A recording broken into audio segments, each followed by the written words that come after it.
Mesdames, Messieurs, très chers compatriotes,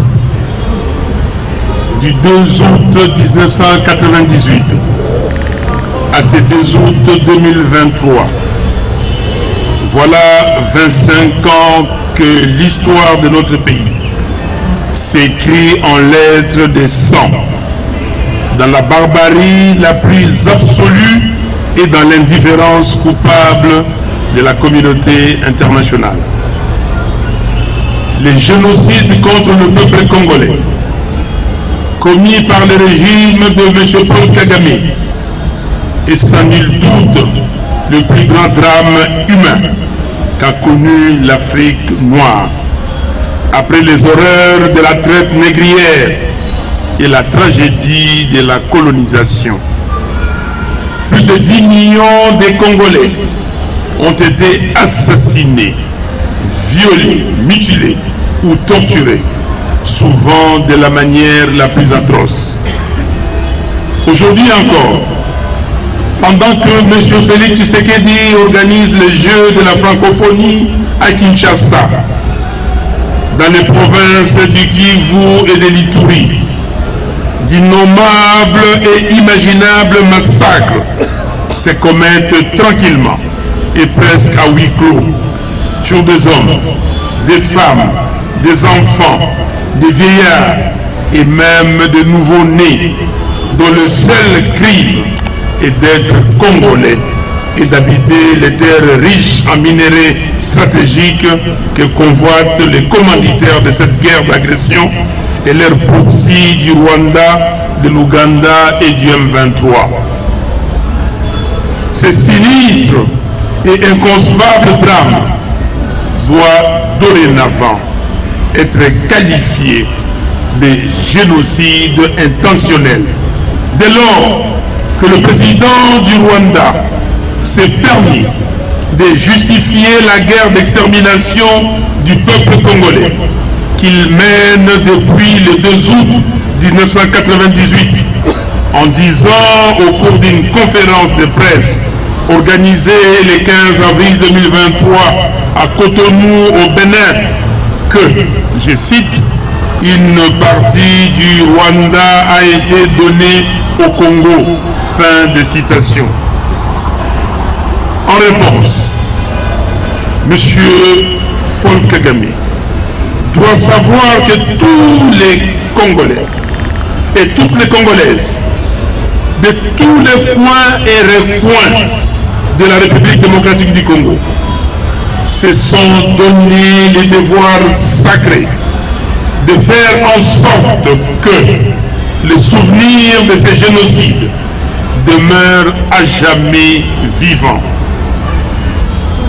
Nous, aujourd'hui, demain, nos enfants, après-demain, nos arrière-enfants, génération après génération, aucun Congolais n'oubliera ces effroyables tueries, ces viols et tous ces sangs congolais versés sur tant de villages et de territoires de notre pays.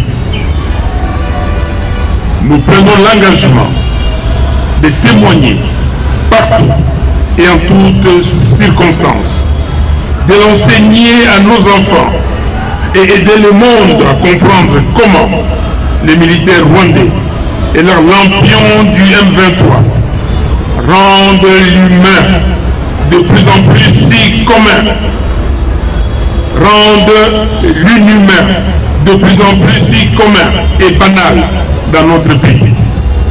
Et comment leur barbarie nous devient si quotidienne. Très chers compatriotes, par une légitime volonté populaire, la place des évolués a été rebaptisée place de la mémoire des victimes du Génocauste. Il en sera dorénavant ainsi. Balinga Balingate.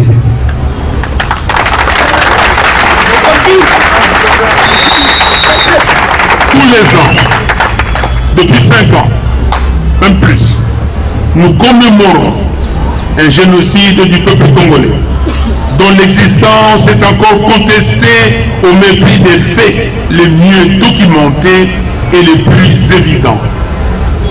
L'article 2 de la Convention des Nations Unies pour la prévention et la répression du crime de génocide de 1948 dit pourtant en substance que le génocide, ce n'est pas seulement la tuerie, les supplices, la barbarie, le meurtre de masse, les horreurs. Le génocide, c'est la volonté délibérée et planifiée de faire disparaître un groupe, un peuple avec toute son histoire, sa culture, ses réalisations, sa langue, ses rites, ses traces et ses filiations. Comment ne pas percevoir que les effroyables éléments définitoires du génocide sont les pains quotidiens des Congolais au Nord Kivu, au Sud Kivu et en Ituri. Très chers compatriotes, l'instauration populaire de cette journée de commémoration est non seulement une question d'audace patriotique, de reconnaître et de faire reconnaître dans le monde les génocides du peuple congolais, mais aussi et surtout, c'est pour manifester chaque année, infatigablement, notre refus que le temps ensevelisse les victimes de ces terribles génocides dans l'oubli.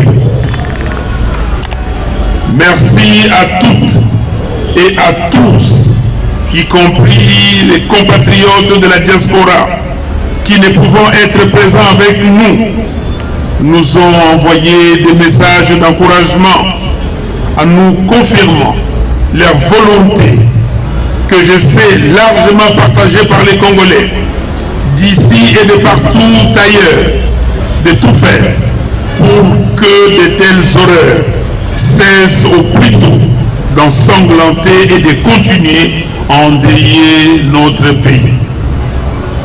Ne baissons pas les bras, très chers compatriotes.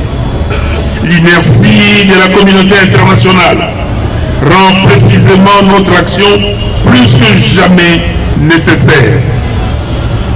À tous les compatriotes des territoires occupés qui souffrent encore de persécutions et de brimades en tout genre parce qu'ils sont tout simplement congolais, je leur dis que c'est à quoi la folie criminelle des envahisseurs de notre patrie vous soumet, nous hante et nous torture matin, midi et soir. Aujourd'hui, au-delà des mots qui sont trop faibles au regard de ce que vous endurez tous les jours, nous nous inclinons dans le silence et l'émotion devant toutes les souffrances qui vous supplicient pour exprimer devant l'histoire notre volonté. La volonté de vous témoigner notre compassion, de transmettre cette histoire pour que rien ne l'efface de la mémoire collective et que personne ne l'oublie. Celle d'honorer notre patrie et la volonté d'agir aujourd'hui et demain pour construire une nation dans laquelle cette abominable et criminelle aventure devienne à jamais impassable. Vive la République démocratique du Congo, une, indivisible et à jamais souveraine. Je vous remercie.